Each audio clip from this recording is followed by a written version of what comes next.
Setiap tetes sambal kacang di Bengawan Brantas adalah panggilan bagi roh untuk menjemput tumbal berikutnya. Membuka gerbang dunia tak kasat mata. Warung nasi pecel milik Ibu Suminah berdiri di pinggir jalan dekat Pasar Setono Betek, Kota Kediri. Bangunannya sederhana, hanya berdinding kayu triplek dan beratap seng. Tapi papan namanya yang lusuh, bertuliskan, nasi pecel murni resep Jawa, sudah menjadi penanda yang dikenal banyak orang. Anehnya, tak peduli cuaca hujan deras atau panas menyengat, warung itu selalu penuh. Bahkan sebelum ayam berkokok, sudah ada orang yang duduk di kursi panjangnya, menunggu Ibu Suminah membuka lapak pagi. Itu.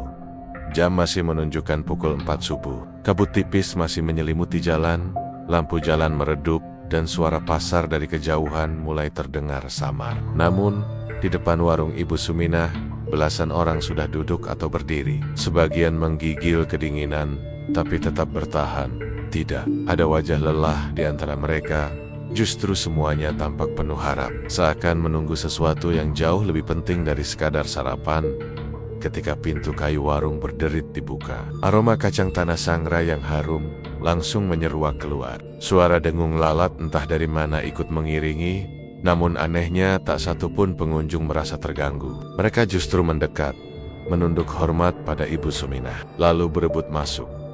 Ibu Suminah sendiri adalah wanita parubaya dengan tubuh sedikit bungkuk, rambut digelung rapi, dan mata yang tajam namun sulit ditebak ekspresinya. Senyum tipisnya selalu ada, tapi bukan senyum ramah seperti pedagang kebanyakan. Lebih seperti senyum yang menyimpan sesuatu di baliknya. Tangannya lincah menyendok nasi, menata sayur kangkung, kembang turi, dan kecipir rebus, lalu menyiramnya dengan sambal kacang berwarna merah kecoklatan yang kental.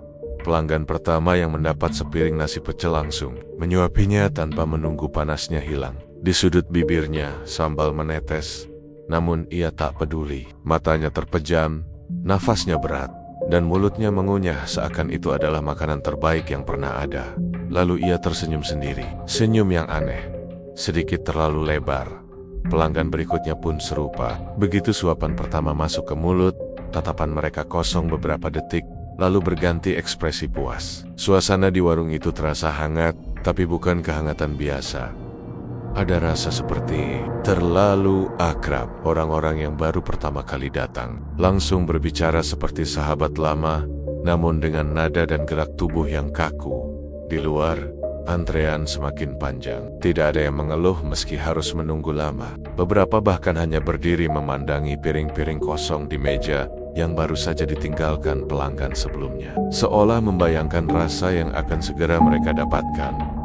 Tetangga di sekitar warung sering heran, kedai nasi pecel lain di sekitar pasar kadang sepi pembeli, padahal bumbu mereka tak kalah lezat. Tapi warung Ibu Suminah selalu saja seperti ini, ramai, tanpa henti. Pernah suatu pagi, listrik padam, hujan deras disertai petir, dan jalanan tergenang. Tapi ketika orang-orang lihat warung itu tetap buka, mereka tetap datang, bahkan rela berpayung seadanya. Beberapa orang tua di kampung pernah berbisik, katanya kalau sudah makan di warung itu sekali saja, pasti ingin kembali lagi. Kalau tidak punya uang pun, entah bagaimana caranya, orang itu akan menemukan cara untuk datang. Di pojok ruangan, sebuah jam dinding tua berdetak pelan. Jarumnya bergerak seperti biasa, tapi ada yang aneh. Seolah waktu di dalam warung itu berjalan sedikit lebih lambat. Pelanggan tidak pernah terlihat terburu-buru pergi. Mereka makan perlahan, seakan setiap detik di sana terlalu berharga untuk disia-siakan. Dan dari dapur belakang yang tertutup tirai kain merah pudar, sesekali terdengar suara seperti batu besar bergesekan. Atau mungkin itu suara cobek yang sedang menumbuk kacang. Tidak ada yang benar-benar tahu. Yang jelas, tak satu pun dari pelanggan yang berani menanyakan. Mereka hanya makan, membayar, lalu pulang dengan wajah puas. Dan entah kenapa, seringkali tanpa menoleh ke belakang, ada satu hal yang selalu membuat warga sekitar bertanya-tanya. Bumbu pecel Ibu Suminah tak pernah habis. Setiap hari, puluhan kilogram nasi, sayur rebus, dan tempe goreng keluar dari dapurnya. Tapi bumbu kacangnya, entah bagaimana, selalu tersedia dalam jumlah yang sama. Dari pagi buta hingga warung tutup, tetangga yang sering melihat Ibu Suminah berbelanja di pasar juga heran. Ia membeli kacang tanah tak lebih dari 2 kilogram, sedikit cabai, bawang putih, dan bumbu-bumbu lain dalam jumlah yang tidak sebanding dengan ratusan porsi yang ia jual. Logikanya, bahan itu hanya cukup untuk beberapa piring, tapi kenyataannya, dari satu cobek besar itu, bumbu mengalir tanpa henti seperti sumur yang tak pernah kering. Beberapa warga pernah mencoba menghitung. Mereka duduk di warung sejak pagi, memperhatikan setiap sendok bumbu yang dituang. Tapi anehnya, bahkan setelah ratusan piring keluar, isi cobek masih penuh, seperti tak berkurang sama sekali. Yang lebih aneh, aroma bumbu itu berabuba sepanjang hari. Pagi-pagi, tercium wangi kacang sangrai yang menggugah selera. Siang, ada aroma daun jeruk dan kencur yang lebih tajam. Tapi semakin sore, aroma itu menjadi berat. Ada sedikit bau anyir besi yang samar, seperti darah yang baru mengering. Orang-orang biasa mungkin tidak terlalu memerhatikan, tapi para pedagang di sekitar warung sering merasa mual saat angin sore membawa bau itu. Kayak ada yang mati direbus, bisik salah satu pedagang sayur suatu kali. Tapi ia tak pernah mengatakannya keras-keras.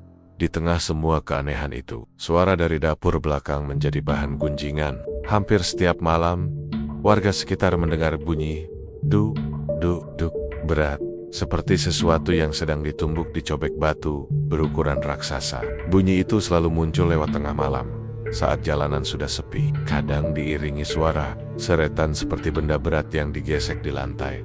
Pernah suatu pagi, seorang kuli pasar yang tidur di emperan dekat warung mengaku melihat cahaya merah redup dari celah pintu dapur. Ia juga bersumpah mendengar suara seperti orang menggeram pelan. Bukan suara Ibu Suminah, dan bukan suara manusia pada umumnya. Namun anehnya, setiap kali orang bertanya pada Ibu Suminah tentang rahasia bumbu yang tak habis-habis, ia hanya menjawab sambil tersenyum tipis. Bumbu itu, kalau dibuat dengan hati, gak akan pernah habis, nak. Jawaban yang terdengar indah di permukaan, tapi entah kenapa membuat bulu kuduk siapapun yang mendengarnya ikut berdiri. Dan di sudut ruangan, tepat di atas meja tempat bumbu itu diletakkan, selalu ada piring kecil berisi setangkup bunga kenanga dan segelas air putih yang tidak pernah diminum. Tidak ada yang tahu untuk siapa sesajen itu ditujukan, dan tidak ada yang cukup berani untuk menanyakannya. Di warung nasi pecel Ibu Suminah, ada satu aturan yang tidak pernah boleh dilanggar. Jangan pernah masuk ke dapur belakang. Aturan itu tidak tertulis di papan manapun, tapi semua orang yang bekerja di sana mengetahuinya. Bahkan karyawan baru pun, sebelum mulai bekerja, akan diperingatkan langsung oleh Ibu Suminah dengan tatapan mata yang dalam. Kamu cuma di sini buat melayani pembeli. Jangan pernah, sekalipun, mengintip dapur belakang. Kalau kamu melanggar, itu urusanmu sendiri. Nada suaranya tidak keras, tapi entah kenapa, ucapan itu selalu membekas.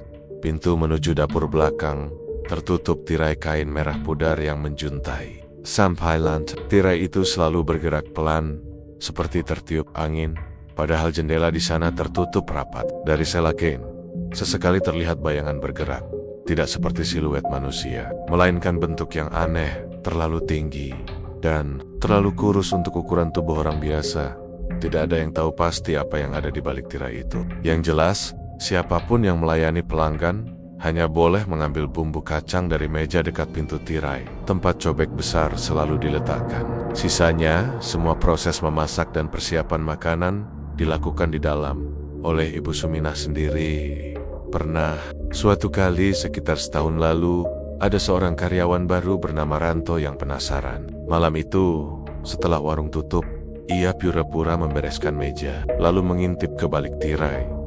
Keesokan paginya, Ranto tidak pernah kembali bekerja. Orang-orang bilang ia pulang ke kampung, tapi tetangga kosnya mengaku terakhir kali melihat Ranto tengah malam berjalan sendirian ke arah Bengawan Brantas dengan mata terbuka lebar dan kaki tanpa alas. Ia tidak pernah ditemukan lagi. Sejak itu, tidak ada lagi yang berani mencoba. Namun, pelanggan setia kadang juga mengalami kejadian aneh. Beberapa mengaku saat sedang makan di warung, mereka merasa ada yang mengawasi dari arah tirai merah. Jika mereka menoleh, tirai itu tampak diam. Tapi dari bawahnya kadang terlihat ujung jemari hitam menyentuh lantai, bergerak pelan seperti menggaruk. Yang paling membuat merinding adalah cerita dari Buriam, pedagang sayur di sebelah warung. Suatu subuh, ia datang lebih awal untuk membantu Ibu Suminah mengangkat belanjaan. Saat hendak menaruh sayur di dapur, ia hampir membuka tirai. Merah, tapi sebelum sempat melangkah, dari dalam terdengar suara berat, seperti napas dalam yang bergetar. Disusul bisikan lirih yang memanggil namanya, Rim. Sejak hari itu, Buriam tidak pernah mau masuk ke dalam warung lagi, meskipun Ibu Suminah memintanya. Tirai merah itu tetap di sana, bergoyang perlahan setiap hari, seakan menyembunyikan sesuatu yang hidup di baliknya. Dan bagi yang pernah merasakan tatapan dari arah sana, mereka tahu, apapun itu, tidak hanya dia menunggu. Ia seperti sedang menghitung waktu, sampai ada yang cukup bodoh untuk masuk lagi. Hidup Ibu Suminah 15 tahun lalu jauh berbeda dari sekarang. Ia hanyalah seorang janda tanpa anak, tinggal di rumah peninggalan orang tuanya di pinggir kota Kediri. Usianya saat itu baru 40-an, tapi garis lelah sudah tercetak jelas di wajahnya. Sejak suaminya meninggal karena sakit, Suminah berjuang menghidupi dirinya dengan berjualan nasi pecel keliling, membawa pikulan dari gang ke gang. Hari-harinya diwarnai keletihan yang terus menumpuk. Kadang dagangannya habis, kadang justru tak laku sama sekali. Untung tipis, hutang menumpuk, dan dapur sering tak berasap. Di pasar, ia sering diolok pedagang lain karena lauknya sedikit dan rasanya biasa saja. Malam-malamnya, Suminah duduk sendirian di dapur, menatap panci kosong, sambil memikirkan cara agar esok masih bisa makan. Namun malam itu, nasibnya berubah. Malam yang menyeret ke sungai waktu menunjukkan lewat tengah malam. Hujan baru saja reda, menyisakan bau tanah basah. Suminah tidak bisa tidur. Pikirannya berkecamuk soal uang kontrakan lapak pasar yang harus dibayar lusa. Saat itulah ia mendengar suara aneh dari luar, bukan suara orang lewat atau binatang malam, tapi seperti bunyi kayu dipukul perlahan di kejauhan. Tok, tok, tok. Iramanya tenang, tapi anehnya terdengar jelas di tengah sunyi. Ia mencoba mengabaikan, namun suara itu seolah memanggil. Tidak tahu apa yang mendorongnya, Suminah mengambil selendang, lalu melangkah keluar rumah. Suara itu memandu langkahnya melewati gang sempit, melintasi jalan kecil yang sepi, hingga akhirnya berhenti di tepian bengawan berantas. Bulan separuh menggantung, pucat di langit, memantulkan cahaya ke permukaan air yang mengalir tenang. Kabut tipis menutupi sebagian tepi sungai, membuat suasananya seperti mimpi buruk yang basah dan dingin. Di sanalah ia melihatnya. Seorang lelaki tua duduk di atas batu besar di tepi sungai. Punggungnya membungkuk, rambutnya panjang dan memutih, sebagian menutupi wajahnya. Tangannya yang kurus memegang sebuah cobek batu hitam di pangkuannya. "Duduklah, Suminah," ucapnya tanpa menoleh. Suaranya serak tapi dalam. Tubuh Suminah langsung kaku. Ia tidak ingat pernah bertemu lelaki itu, apalagi menyebutkan namanya. Tapi seperti ada kekuatan yang mengikat langkahnya. Ia berjalan mendekat dan duduk di tanah basah di depannya. "Kenapa kau memanggil saya?" Suaranya pelan, hampir berbisik lelaki. Itu akhirnya menoleh, matanya bukan mata manusia biasa. Pupilnya terlalu besar, hitam legam tanpa pantulan cahaya. Senyumnya tipis, tapi giginya terlalu tajam di bagian ujung. "Aku tidak memanggilmu, kau yang datang, karena hatimu lapar." Kalimat itu membuat darah Suminah berdesir. Ia ingin pergi, tapi kakinya seakan berat.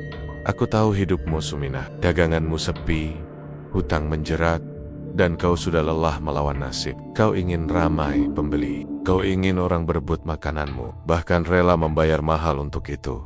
Suminah terdiam. Ia benci mengakuinya, tapi kata-kata itu benar. Ia sudah muak melihat orang memilih lapak lain, sementara ia pulang membawa nasi basi. "Aku bisa memberimu semua itu," lanjut lelaki itu. Suaranya seperti air yang mengalir di telinga. "Warungmu akan selalu ramai, bumbu pecelmu akan selalu membuat orang kembali lagi." Tapi ia berhenti, menatap Suminah dalam-dalam. "Kau harus memberinya makan." "Mem, beri makan siapa?" Suminah ragu bertanya. Lelaki itu menunduk, menepuk cobek batu di pangkuannya. Dari dalam cobek itu mengalir aroma kacang sangrai bercampur bau amis darah. Perlahan, kabut di tepi sungai menggumpal, membentuk siluet. Tinggi kurus dengan tangan panjang yang berjari-jari terlalu banyak, Itu. Suminah ingin berteriak, tapi suaranya tercekat. Sosok itu bergerak, menunduk begitu dekat, hingga wajahnya yang tak punya mata hampir menempel di pipinya. Nafasnya dingin, membawa aroma besi karat, dan tanah basah beri ia makan setiap malam Jumat Kliwon. Bukan nasi, bukan lauk pasar. Ia hanya mau yang segar, bisik lelaki tua itu. Perjanjian berdarah Suminah menggigil. Kalau saya tidak, kalau kau tidak, ia akan makan dari rumahmu sendiri, mulai dari yang paling dekat. Lelaki itu tersenyum, memperlihatkan giginya yang tajam. Kau tidak punya suami, tapi suatu hari, kau akan punya orang yang kau sayang lagi, dan ia akan mengambilnya. Sungai bergemuruh tiba-tiba. Meski angin tak bertiup, sosok tinggi kurus itu merangkak masuk ke dalam air, hanya menyisakan suara cipratan yang berat. Lelaki tua itu mengeluarkan sebuah cobek batu hitam yang lebih kecil, menyerahkannya pada Suminah. Cobek itu terasa dingin, seakan baru diangkat dari dasar sungai. Gunakan ini untuk membuat bumbu pecelmu. Saat kau menumbuk kacang di dalamnya, ia akan datang. Ia akan memberimu rasa yang tidak pernah dilupakan siapapun, dan kau akan memberinya makan sebagai gantinya. Suminah masih ragu, tapi pikirannya dipenuhi bayangan warung ramai, hidup tanpa kelaparan, dan masa depan yang aman. Dalam keputusasaan, ia mengganggak lelaki tua itu menepuk tangannya. Mulai besok, kau tidak akan miskin lagi. Tapi sebelum menghilang ke dalam kabut, ia menambahkan, ingat, Suminah, setiap rasa lezat ada harga yang dibayar.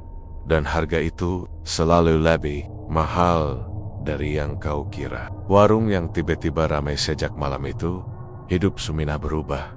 Ia mulai membuka warung kecil di pinggir jalan dekat pasar. Cobek batu dari lelaki tua itu selalu ia simpan di dapur belakang. Dan setiap malam, ia menumbuk bumbu di dalamnya. Anehnya, ia tidak pernah merasa lelah. Dari kacang dan cabai yang sedikit, bumbu yang keluar selalu melimpah. Rasanya luar biasa. Setiap pelanggan yang mencoba selalu datang kembali, bahkan membawa orang lain. Tapi malam Jumat Kliwon pertama setelah perjanjian, ia ingat betul apa yang terjadi. Tengah malam, saat ia selesai membereskan warung, tirai dapur bergoyang tanpa angin. Dari dalam, sosok tinggi kurus itu muncul, merangkak keluar dengan gerakan patah-patah. Jari-jari panjangnya menekan lantai, meninggalkan bekas lecet seperti tergores kuku besi. Di tangannya, Suminah sudah menyiapkan makanan. Seekor ayam hidup yang dibungkus kain. Makhluk itu mengambilnya, memelintir lehernya dengan bunyi krek yang memuakan, lalu melahapnya begitu saja. Bulu dan tulangnya ikut masuk. Suminah ingin muntah, tapi ia teringat kata-kata lelaki tua itu. Maka ia bertahan. Dan setelah makhluk itu kembali menghilang, ia mendapati cobek batu di dapurnya berisi bumbu pecel yang lebih harum dari sebelumnya. Tumbal pertama awalnya, ia hanya memberi hewan sebagai makanan. Tapi bulan demi bulan, makhluk itu menuntut lebih. Ayam dan kambing tidak lagi cukup. Ia mulai menginginkan yang segar. Dalam arti lain, tumbal pertama adalah seorang pemuda pengangguran yang sering nongkrong di dekat warung.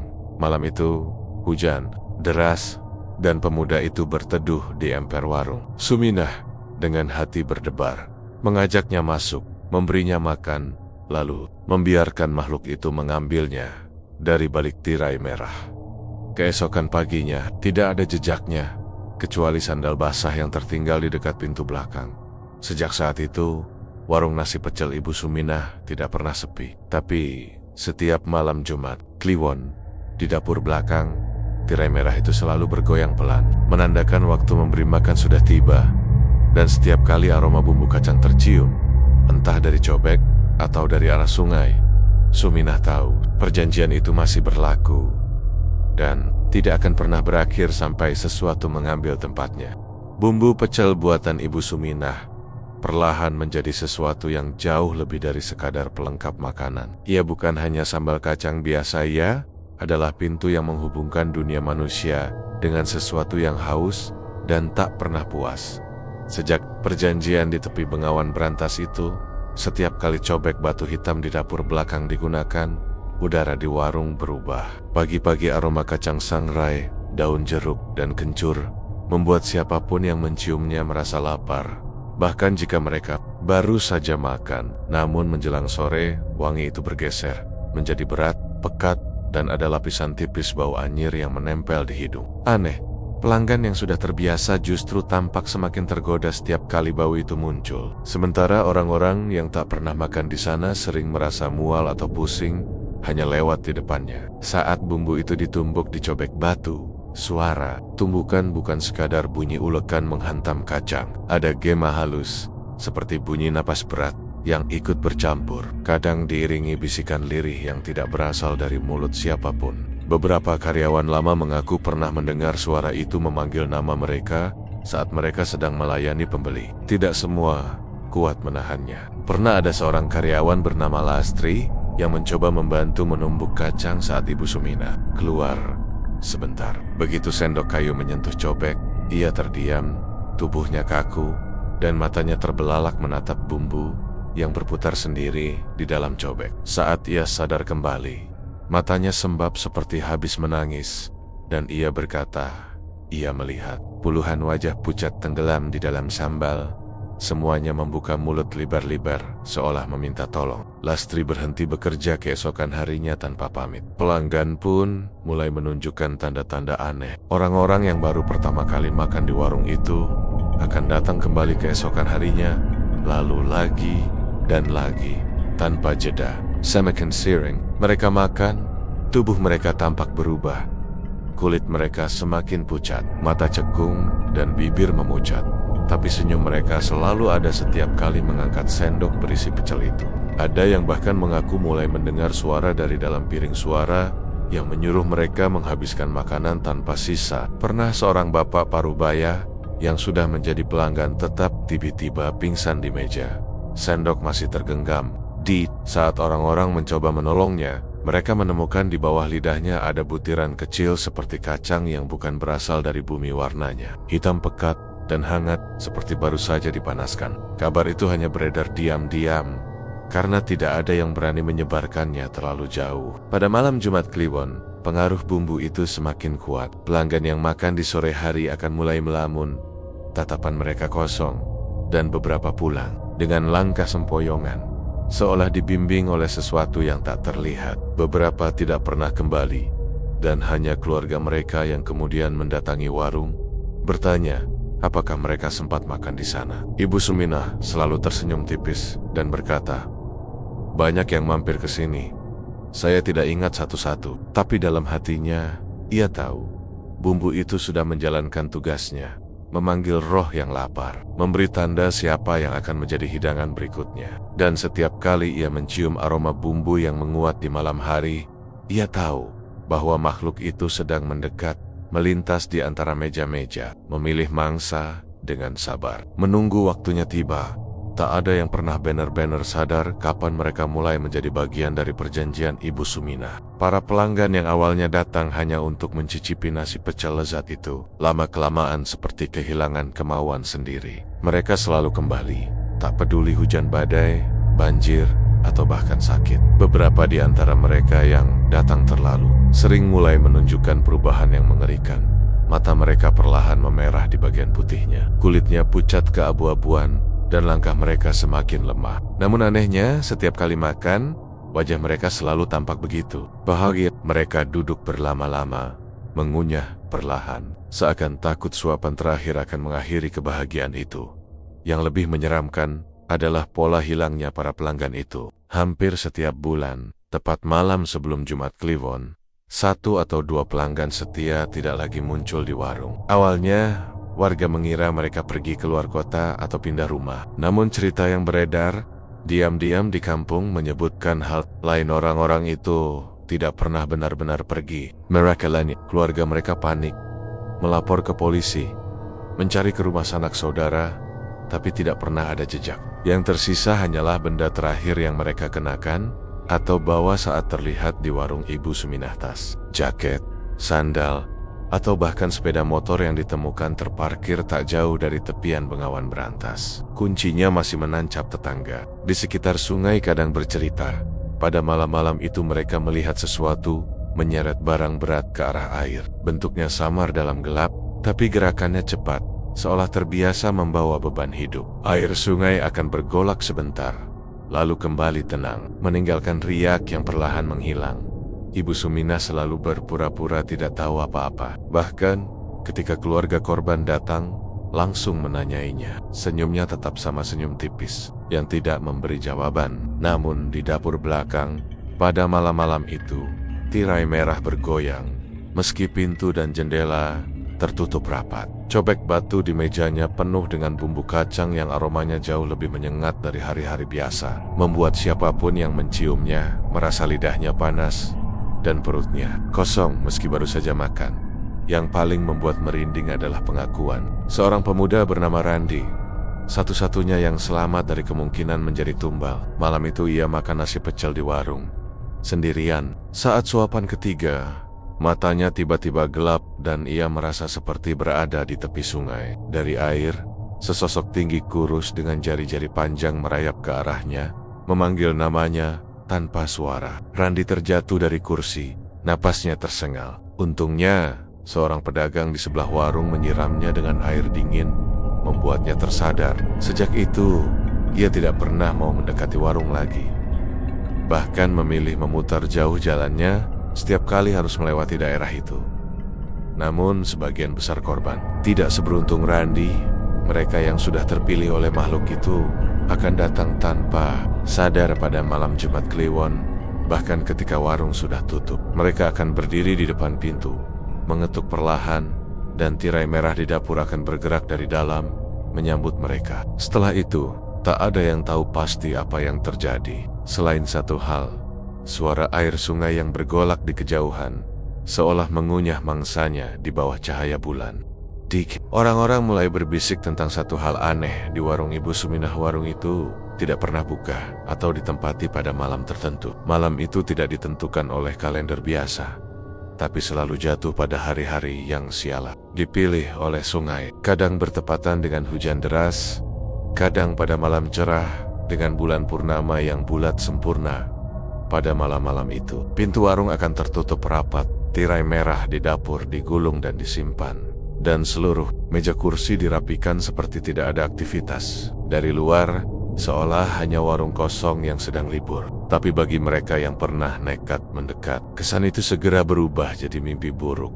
Seorang tukang parkir bernama Sardi pernah menceritakan pengalamannya. Ia tidak percaya gosip bahwa malam itu adalah malam larangan. Ketika melihat warung tutup lebih awal, ia penasaran dan menunggu di seberang jalan. Sekitar pukul 11 malam, ia melihat sesuatu yang tidak masuk akal. Tirai merah di dapur bergerak sendiri. Lalu suara cobek dan ulekan terdengar, seperti seseorang sedang menumbuk kacang dengan keras. Aromanya sampai ke hidung Sardi, dan entah mengapa, aroma itu membuatnya ingin berjalan mendekat. Ia menyeberang jalan, membuka gerbang warung, dan menempelkan telinganya ke pintu belakang. Suara ulekan itu berhenti, sunyi. Namun dari celah pintu, Sardi melihat sesuatu. Lantai dapur penuh genangan air keruh yang bergerak seperti bernafas, dan di tengahnya ada bayangan tinggi menjulang tanpa kepala, sedang mengaduk sesuatu di kuali. Lengan makhluk itu panjang sekali, dan dari ujung jarinya meneteskan cairan hitam pekat yang jatuh ke dalam kuali. Sardi mundur, tapi terlambat. Lantai di bawah kakinya tiba-tiba basah, dan air itu naik, menelan sepatunya. Ayat panik, lalu berlari sekuat tenaga tanpa menoleh. Sejak malam itu, Sardi jatuh sakit aneh. Badannya terus menyusut, matanya cekung, dan dalam 3 bulan ia meninggal dengan tubuh yang hanya tinggal tulang dibalut kulit tipis. Warga yang tinggal di dekat warung mengaku, setiap malam larangan, mereka mendengar suara-suara aneh dari arah Bengawan Brantas. Suara itu seperti campuran antara deru air, jeritan tertahan, dan dentingan piring yang dipukul pelan. Bau amis bercampur harum kacang sangrai terbawa angin malam, membuat bulu kuduk siapapun berdiri. Orang tua setempat selalu mengingatkan anak-anak mereka jangan pernah berada di dekat warung atau tepi sungai pada malam itu. Sebab, menurut cerita yang sudah turun-temurun, malam-malam seperti itu adalah saat perjanjian harus diperbarui. Makhluk yang memberi berkah pada Ibu Suminah akan menagih bayaran, dan bayaran itu tidak selalu datang dari pelanggan. Gedang yang hanya lewat pun bisa jadi bagian dari hidangan malam itu.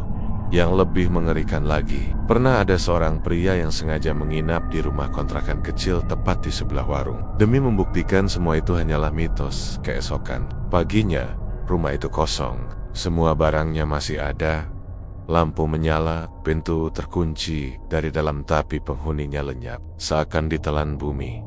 Sejak saat itu tak ada satupun warga yang berani mencoba lagi. Malam itu kini menjadi tabu yang tak tertulis di kampung itu. Dan semua orang hanya bisa berharap giliran mereka tidak datang. Musim hujan datang lebih cepat tahun itu. Bengawan berantas meluap, airnya keruh pekat, membawa bau amis yang menusuk hidung.